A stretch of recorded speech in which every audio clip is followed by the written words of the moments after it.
Hey guys, and welcome back to another special episode of Draw with T. Today I'm not drawing anything for you guys, I'm flipping through my zines for you. So if you didn't know, I was just part of a zine show actually last night at my local old college. Well, it's not a local, it's a college local to me. It's not like a community college though, it's kind of a big name.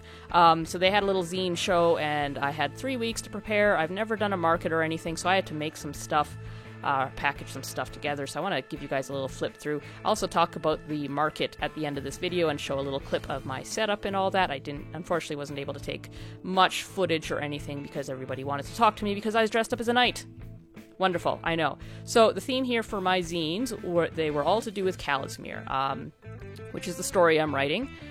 So here at the far right, I've got a little coloring book that I made, and I was selling that for about $2.50. These three I was selling for about $5. So this one here is the original story that became Casimir. So this is the two projects in my third year of school that, were the very start of the story, and it later on exploded. It went from this thing that was just going to be, maybe like one graphic novel in length, or maybe, 2 volumes. It's a very short story, to what it is now, where it's being, written. It has like a 50-episode animation pitch.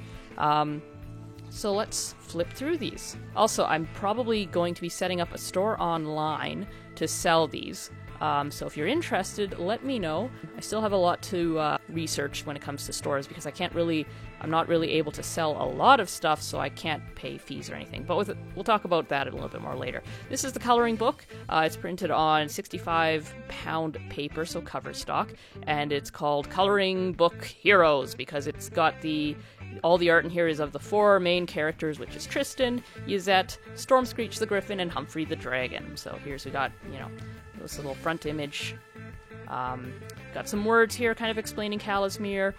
This is really fun to read if you want to pause and read it. It's just talks about the recommended media, and then here's a little thing talking about the other zines that I've got. Here's an image of Tristan fighting Captain Kilner in his faux dragon form in the Ashland. And then here's some more recent art of, obviously, the portrait of Princess Yzette and the portrait of Tristan. Here we have Stormscreech the Griffin. This is kind of old art back when she didn't have her full wings. I wasn't able to get enough art of her done in time for this just because I didn't calculate the time it would take to actually make the zines and everything else.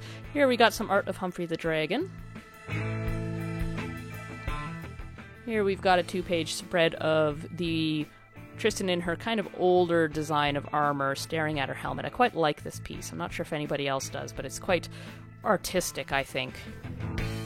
And then here we just have some more art. Here's Humphrey reacting to a very small bug, and then here's Yzette face-palming. Unrelated to this, but I kind of just put this one here because I feel like that would be her reaction to Humphrey freaking out over a bug.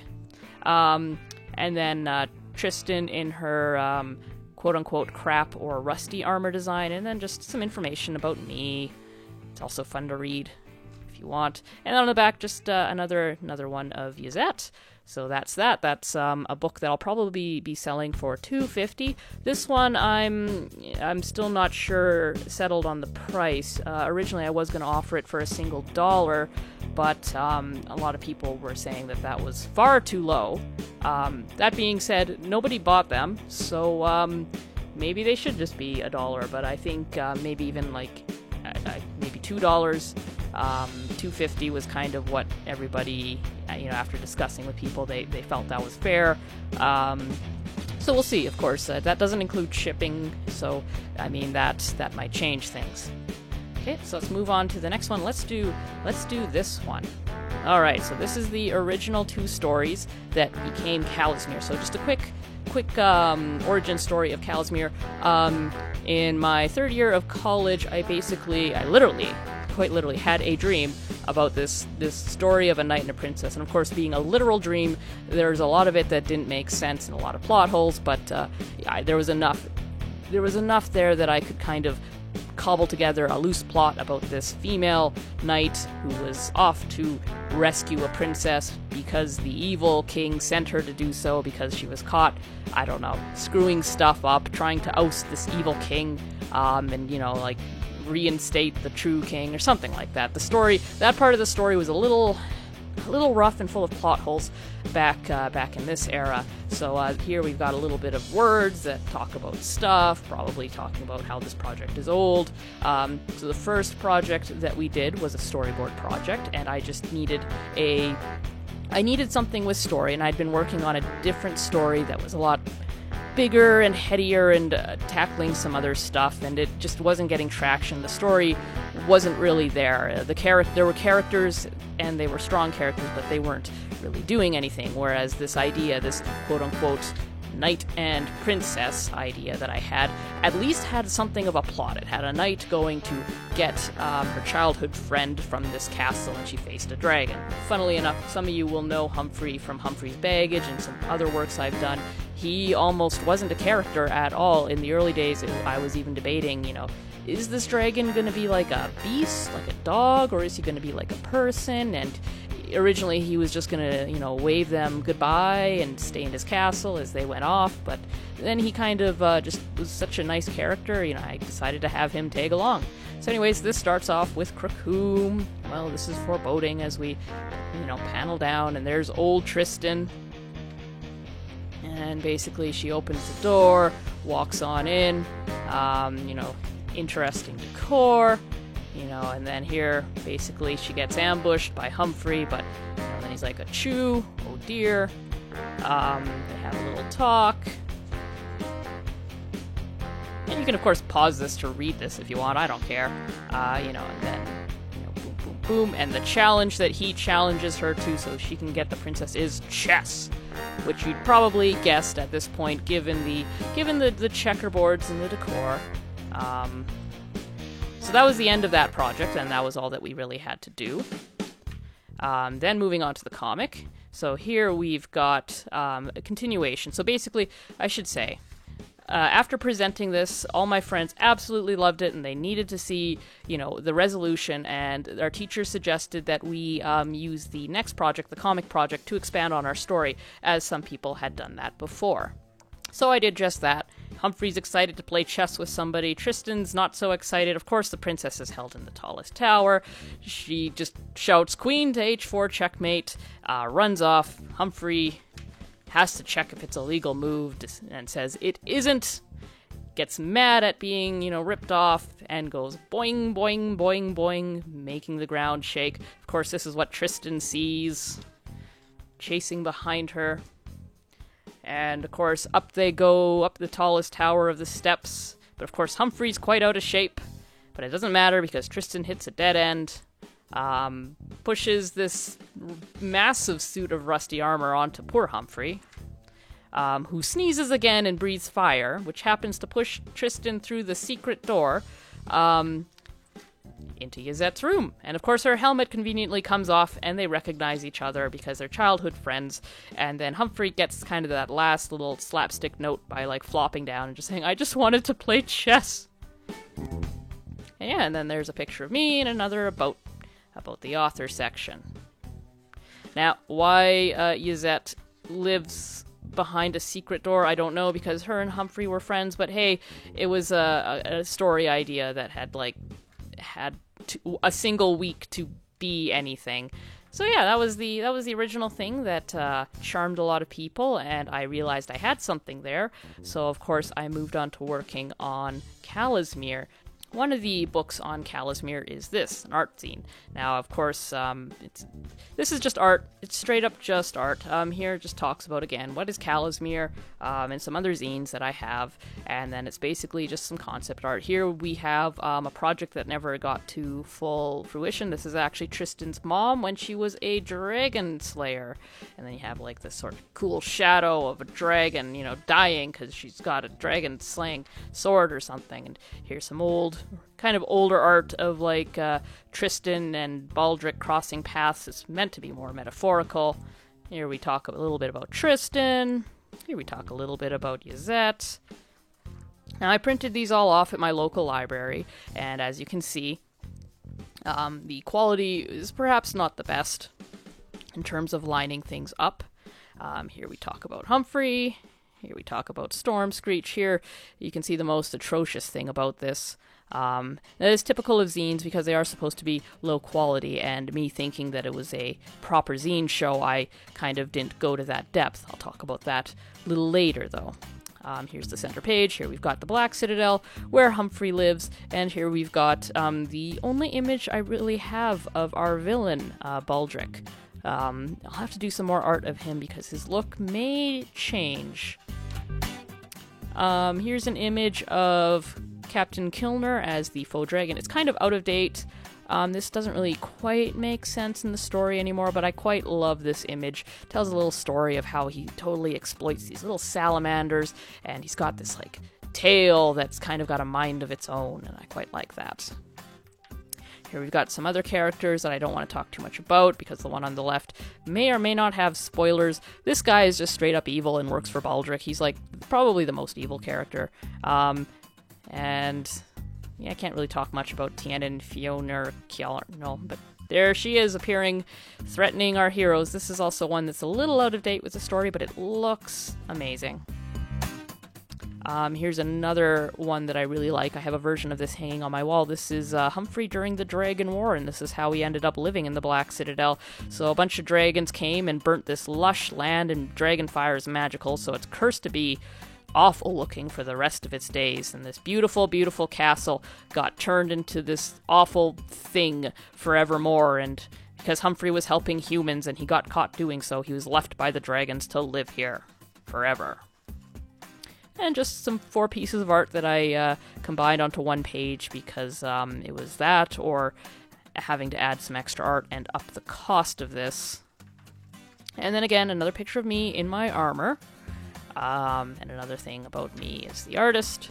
And then just a little vignette of Tristan, which I quite like, even though it's old.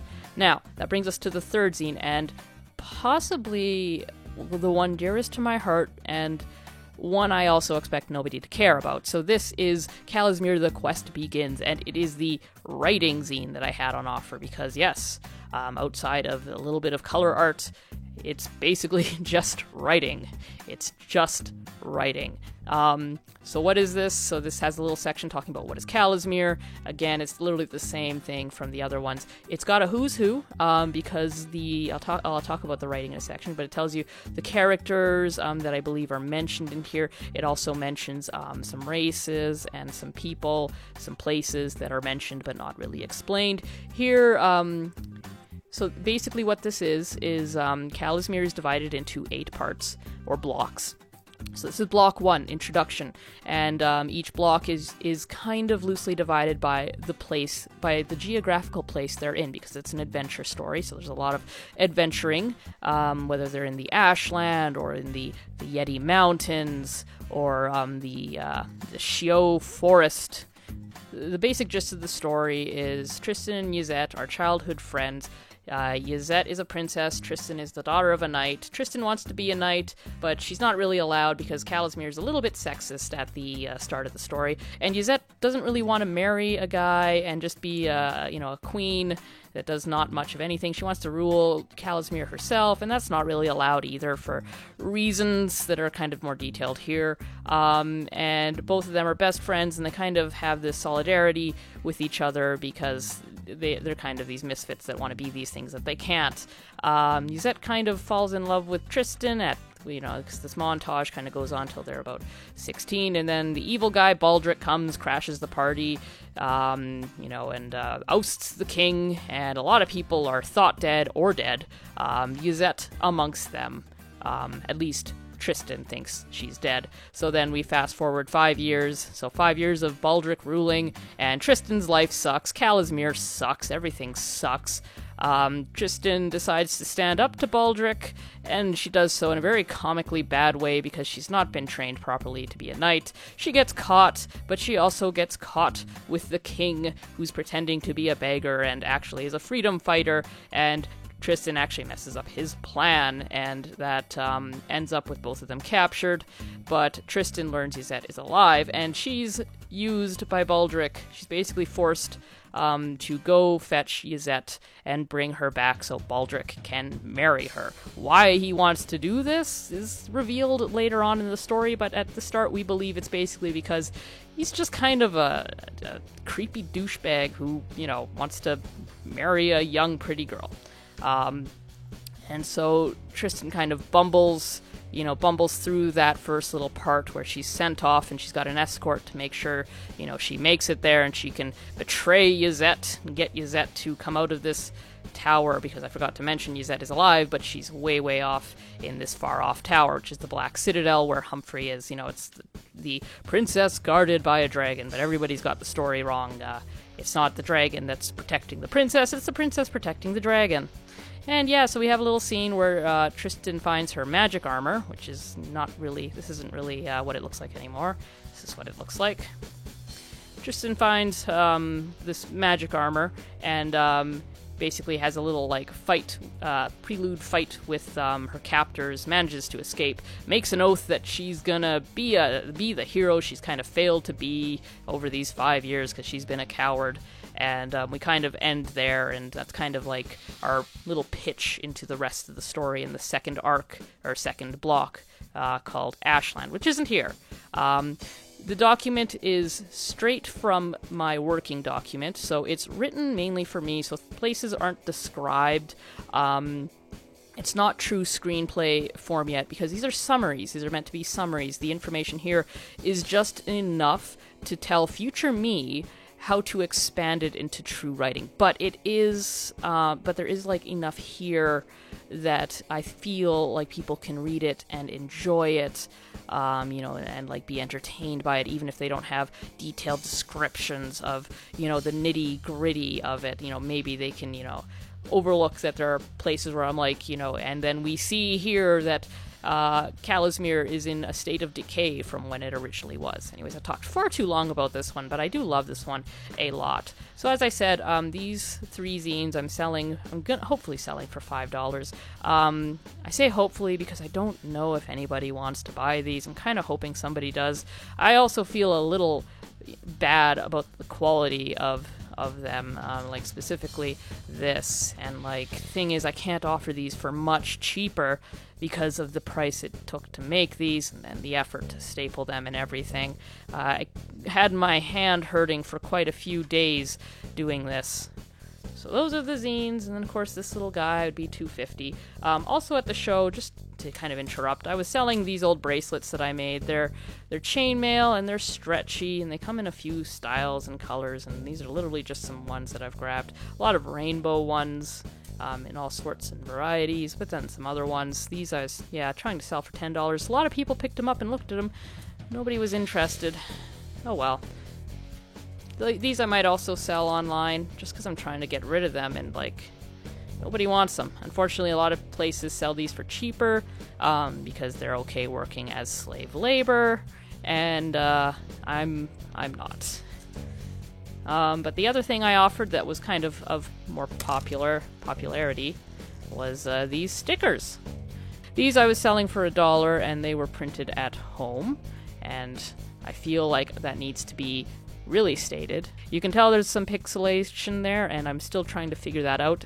I'm trying different file types, different file sizes, but for some reason, it might also just be my printer printing at this size, but everything gets pixelated, unfortunately, except perhaps this sticker, which seemed to survive the pixelation more than others. I cut out a whole bunch of stickers. They're all of Casimir characters. Yeah, so here's all the stickers that I have. These are selling for $1 if you're okay with this sort of home printer fuzziness. You can always buy these for $1 and I can ship them. I might do a deal on these because they are just stickers, something like 3 for $2.50. I'm not really sure what stickers go for of this size. I just made these literally the night before to sell, and they were actually kind of a popular item. So yeah, hope you guys enjoyed this little preview of some work. If you guys happen to know of a place that I can sell these that doesn't say take a cut a month, like doesn't require a monthly subscription and doesn't take like 50% or more of my profits or something like that, that would be great, because to be honest, I mean, I don't know how many people actually like my stuff.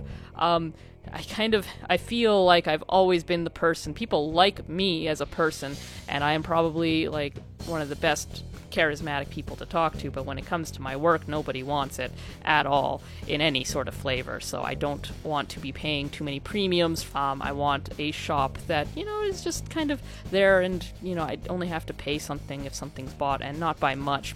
But, yeah, that's that. Woo, sudden jump cut.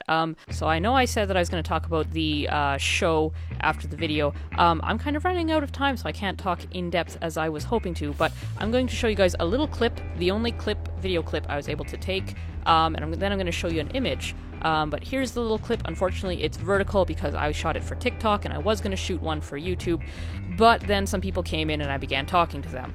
Play the clip.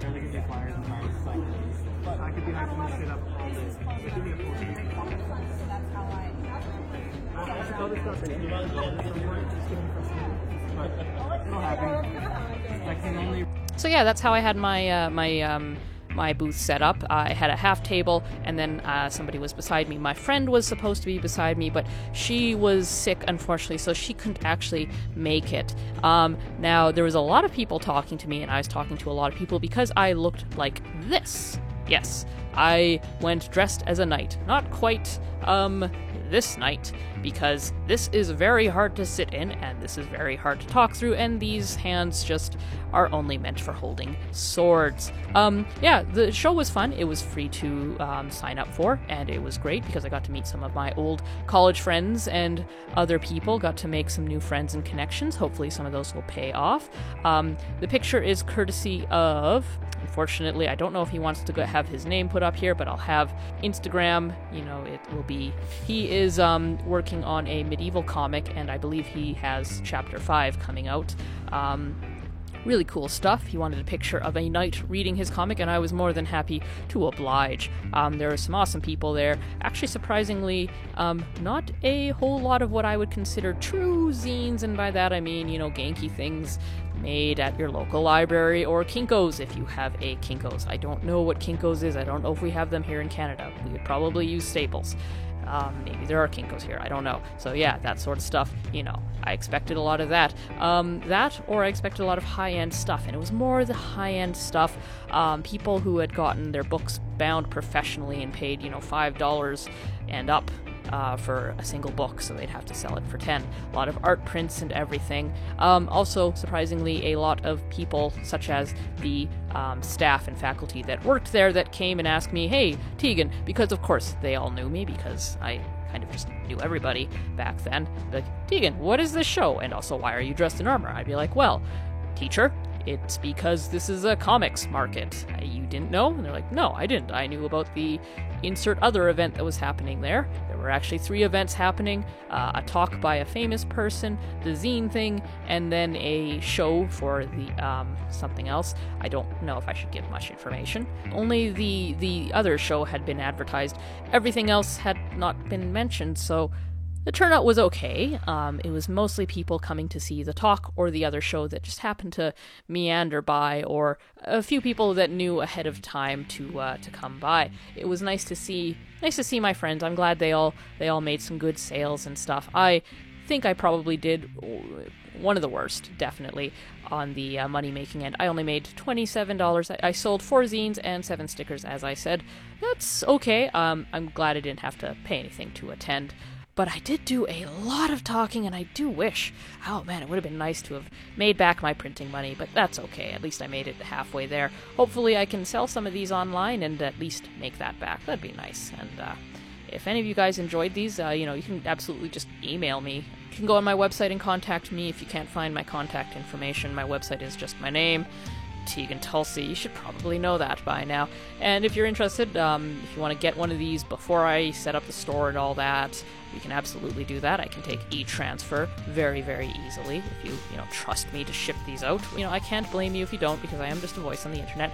Final notes on the zine show. It was fun. Yeah, it was a good thing. I want to do some more. I don't know if I'll be able to, because I don't trust that I could make back even $50, but maybe I'll try one of the local vendor things where you pay $50 for table, just to see. But I really do truly feel that I'm cursed somehow, that people don't like my stuff. Perhaps I'm bad at explaining it. Perhaps it's just not quite yet at a form that people want to buy. Anyways, I need to go and do some other stuff, so have a good day, you guys. Night, evening, whenever you watch this. Like, comment, and subscribe if you've liked this stuff, or you like to hear my voice or something strange like that. And see you in the next episode, where I'll probably, hopefully, be drawing and not just showing stuff. Unless you guys like to see me show stuff, then hey, let me know, and I'll find some more stuff to show. Have a good one.